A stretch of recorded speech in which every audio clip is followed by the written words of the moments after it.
guys, what's going on? I wanted to make a quick video on concentrated liquidity, right? Because Glacier is now developing concentrated liquidity with the help of Algebra and Gamma. Algebra being the back end for the AMM, and then Gamma for the auto management strategies. So concentrated liquidity, as it stands, is a mouthful as to what it is, right? It's hard to explain in very simplistic terms. But I am going to go over it using the Uniswap Labs blog that they posted that does a really good job. It has a lot of good graphics that I'll link in the description. But I wanted to talk about kind of the efficiency of it and what it's going to do for Glacier, right? And it's already been deployed on some other solidly forks, one being most notable about Athena. And I just wanted to show you guys, kind of the strength of it, right?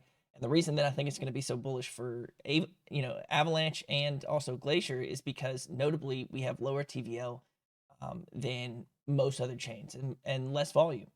And one of the things that Uniswap really provides with this V3 mechanic and algebra as well, with any concentrate liquidity, what it does is allows users to use less capital, right, to dedicate certain price ranges of LP. And by doing that, the tighter your range is, the more capital efficient the position is, right? And would rake in more fees. And hopefully by the end of it, after I read some of this stuff off and kind of go over it in my own thoughts, you'll have a better understanding of kind of what to expect with concentrate liquidity and how it'll be deployed, kind of what it looks like, and then kind of how it's a bull case for Glacier. Um, so let's talk about some of the things that they have here on the blog page. Uniswap V3 introduces concentrated liquidity and multiple fee tiers, and both of those things are offered with Algebra as well. The fee tiers is just a dynamic fee from Algebra, and it does it based on market conditions.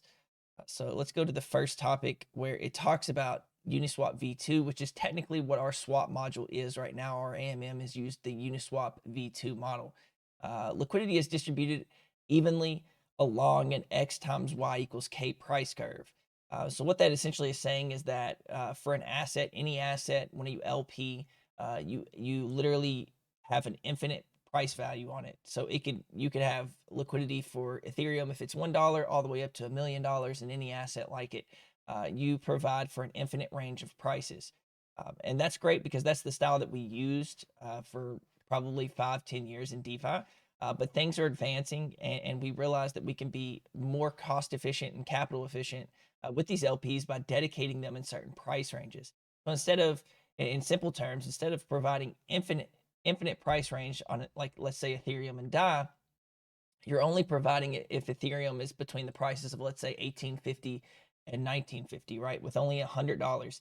Your LP is only stuck in between those. It only provides LP in those. Outside of it, it doesn't do anything. On the upside or the downside, you take no damage to your LP, but you also don't accrue any fees. And so that's where the kind of gamification comes for you as an LP provider. And one of the reasons that concentrate liquidity is kind of scary for users is that you constantly have to manage it, right? If you want to be hyper efficient and gain the most fees, you'll do tight ranges because you'll gain the most of fees because you're using less capital.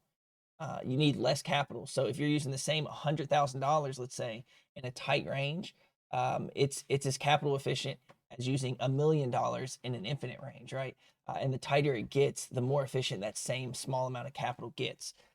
So let's read over what it says here. For most pools, a majority of this liquidity is never put to use. As an example, the V2 DAI USDC pair reserves just 0.5% of capital for trading between 99 cents and $1.01. The price range in which LPs would expect to see most volume and consequently earn most fees. V2 LPs only earn fees on a small portion of their capital, which can fail to appropriately compensate for the price risk, which we call impermanent loss. They take by holding large inventories in both tokens. Additionally, traders are often subject to high degrees of slippage as liquidity is spread thin across all price ranges. So in UniV3, what does it answer? LPs can concentrate their capital within the custom price ranges, providing greater amounts of liquidity at desired prices.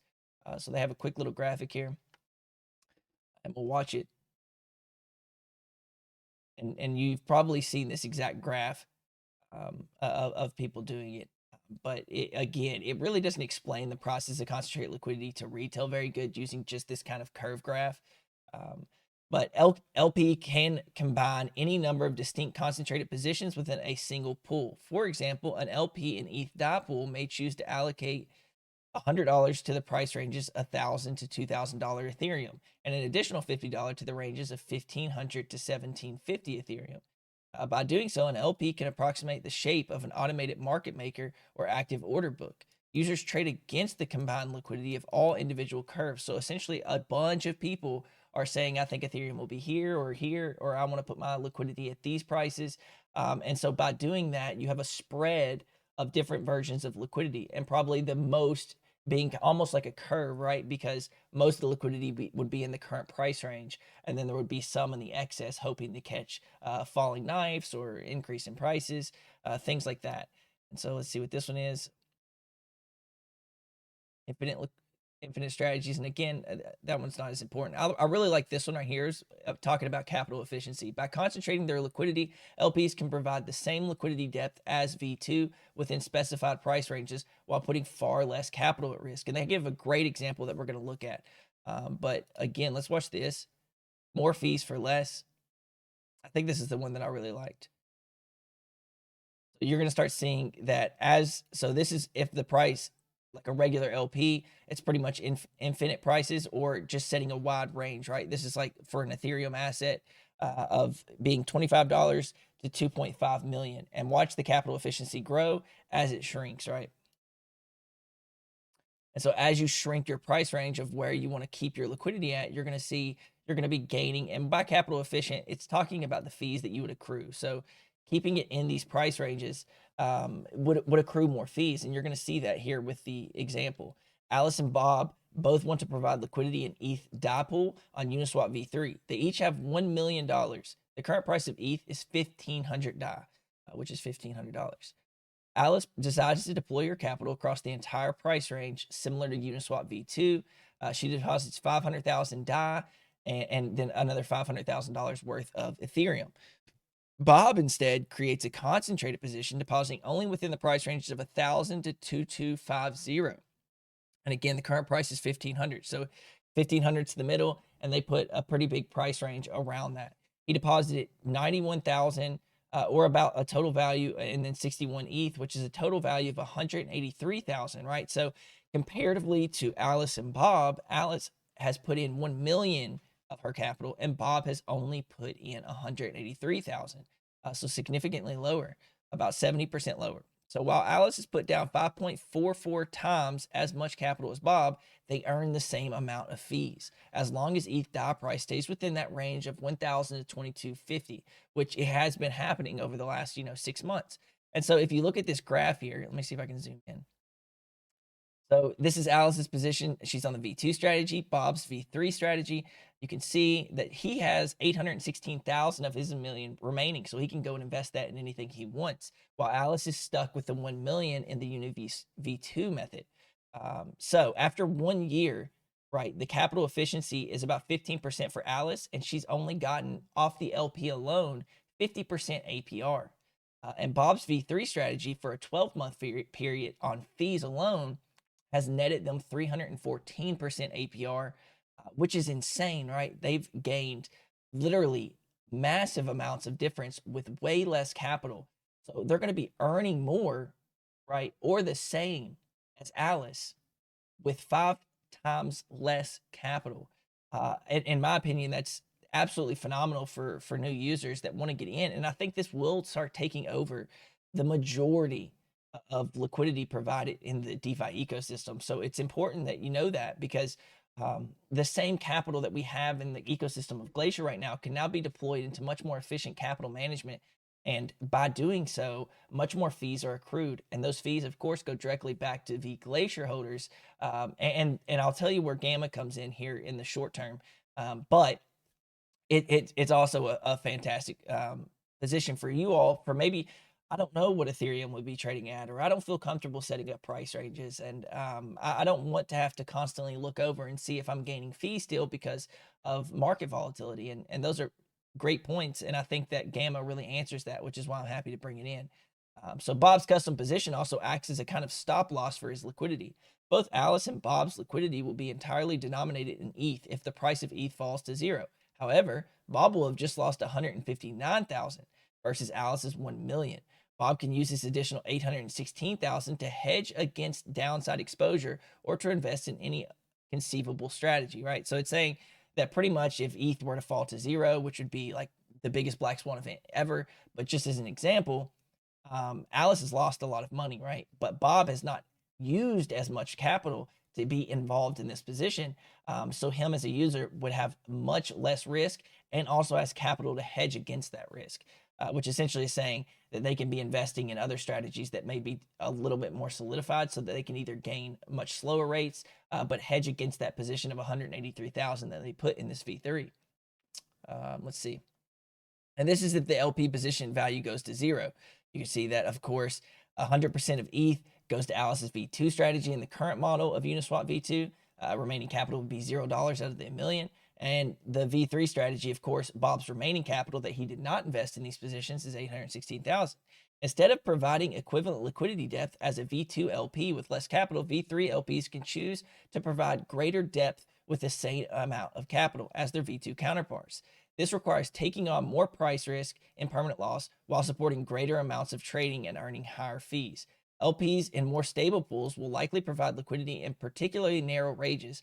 So again, V3 concentrated liquidity is really good for stable pairs because most notably, all stable pairs really trade between the 0.99 and 1.01. And that's just, most algorithmic stable coins, USDC even. Of course, there's black swan events, but usually in the majority of the year, most of those, stable coins will be provided at 99 cents to $1.01.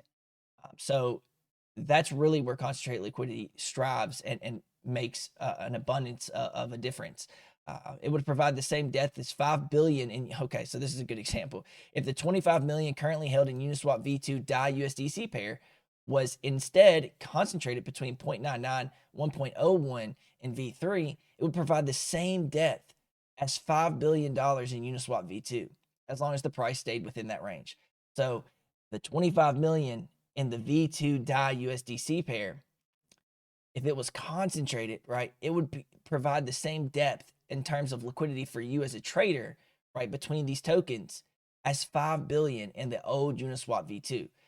So that shows you how much more capital efficient this can really be. If the 25 million was concentrated, the range, it would provide the same depth as 50 bill in Uniswap V2. That's insane. 25 million in concentrate liquidity is providing the same depth of liquidity. And by depth of liquidity, it just means kind of the ease of trading, the slippage.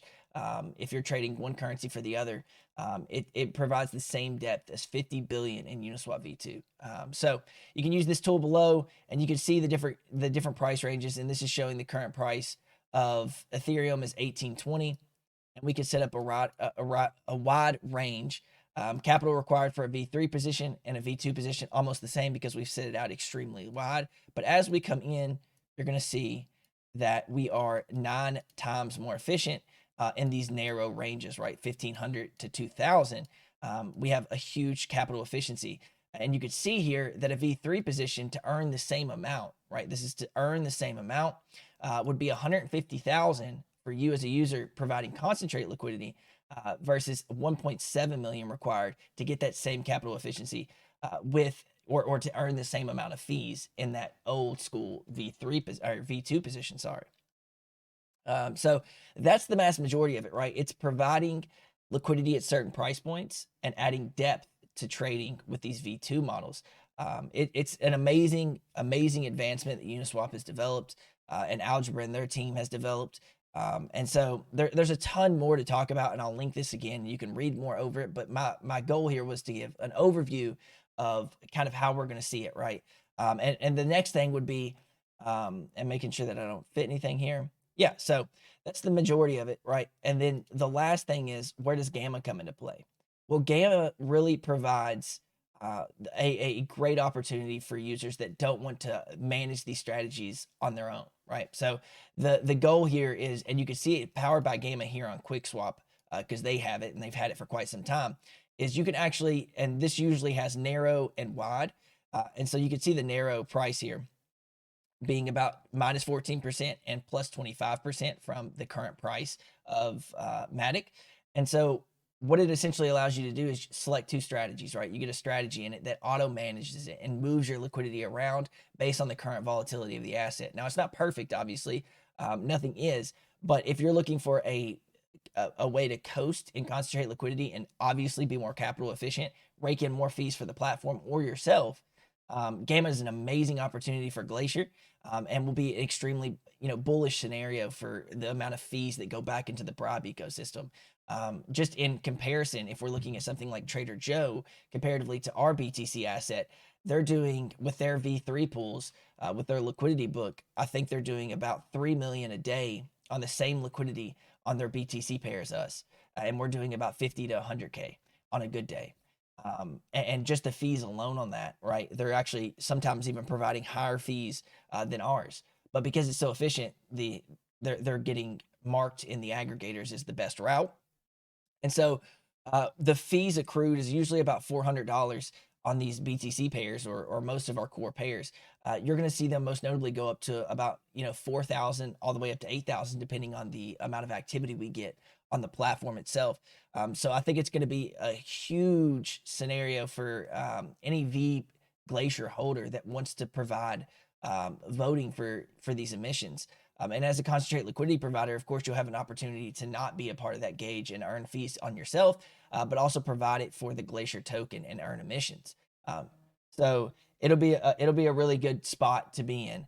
And so that's it. That's the video. Hopefully you've learned something about concentrate liquidity. Again, I urge you to go to Uniswap V3 and this blog post and kind of read over it to get yourself familiar. But I'm excited. I'm excited for what Gamma and Algebra can provide for Glacier, and hopefully we can get it out within the month and make sure it's safe for users and have an amazing experience and continue to be a competitive DEX on Avalanche. So if you watched all the way through, I really appreciate it. I hope you learned something, and hopefully you're more bullish on Glacier now than you were before. Thank you, guys.